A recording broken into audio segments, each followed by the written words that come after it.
Today I'm going to be talking to you a little bit about recidivism. Did you know that the first systematic study on recidivism in the United States was conducted by Sheldon and Eleanor Glueck in Massachusetts? And this was done in 1930. They wrote a book, and the book was called 500 Criminal Careers. They found out in this study that among 510 men who left the reformatory schools, that 80% of those people returned. Sounds like a problem, huh?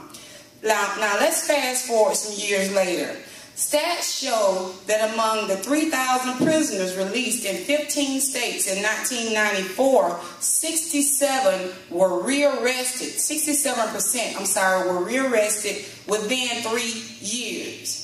Now, myself, I've worked in the correctional facility for the state of Alabama for 3 years as a correctional officer. So I got an inside scope on what's going on inside the penal system that can make a difference in the inmates' lives. Now, for 6 months, we train on how to further demean the individuals or the prisoners. Now, today I want to talk to you about the recidivism rate in our country.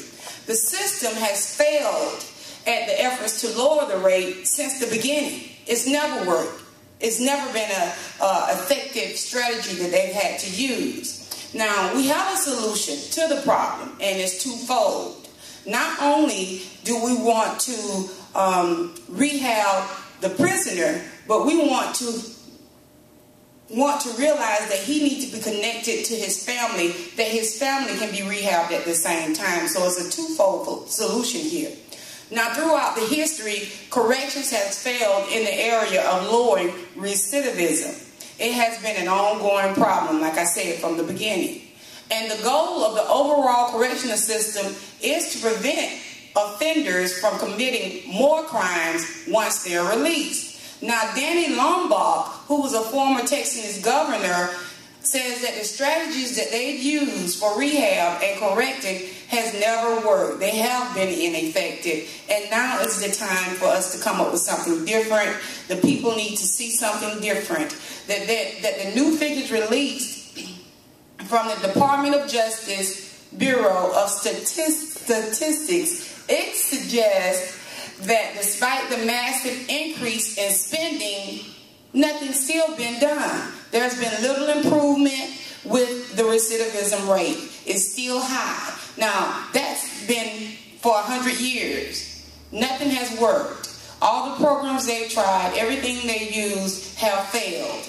Okay? So, the national statistics on recidivism studies show that surveyed offenders released from prison between the years 2000 and 2011, still finding it's still on the increase, high rates of recidivism among the released prisoners. Now, I believe that this is directly linked to some of the training that we receive as the correctional officers, going back to the primary or the basics. The manual is referred to as our Bible. So for 6 months, we are trained on how to further demean that individual. So when it's time for him to get out, he's got to reprogram his mindset because of the way that his character was defamed or demeaned inside that institution. Now, we're not saying that everybody in there don't deserve that, but we have nonviolent criminals behind bars. We have relatives. Some of us have sisters. Some of us have brothers. And our objective is to see something different happen when they come out. We want to see this rate lowered. And we believe that one of the issues is because it's linked to the training manual.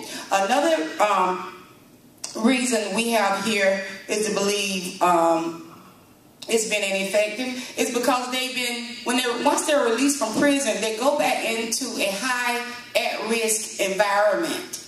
And that's not giving them any time to mend back with their families. They're just leaving jail or prison, going back into the same environment in which they came. Now, it says that within 2.5 years, that same person will be back into the system. Now, I believe by revising the state officer's training manual to have a redemptive purpose, because God values life and God has mercy. That is one way that we can lower the recidivism rate among nonviolent criminals.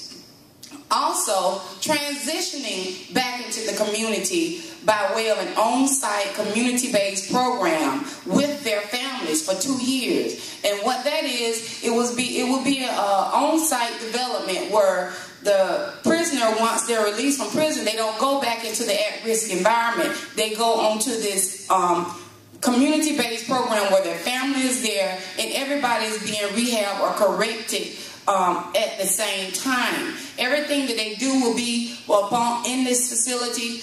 All their monies will be spent within the facilities. I don't want to call it a commissary, but it'll be something like a commissary. So when they get out, everything they need is there. So when they get out, they will have money saved for their families' advancement outside of the community and back into society.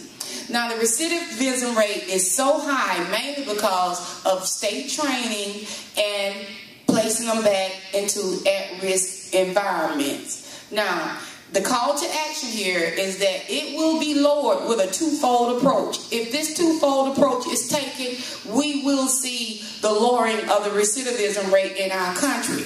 Revising the state training manuals with a redeeming purpose or redeeming outlook. And once the inmate leaves the jail or the prison and his family transitions for 2 years into an on-site facility, we know that this will bring a change not only in the prisoner's life, but in his family's life also, and ultimately to our country. That was good. Thank you. That was good. That was good.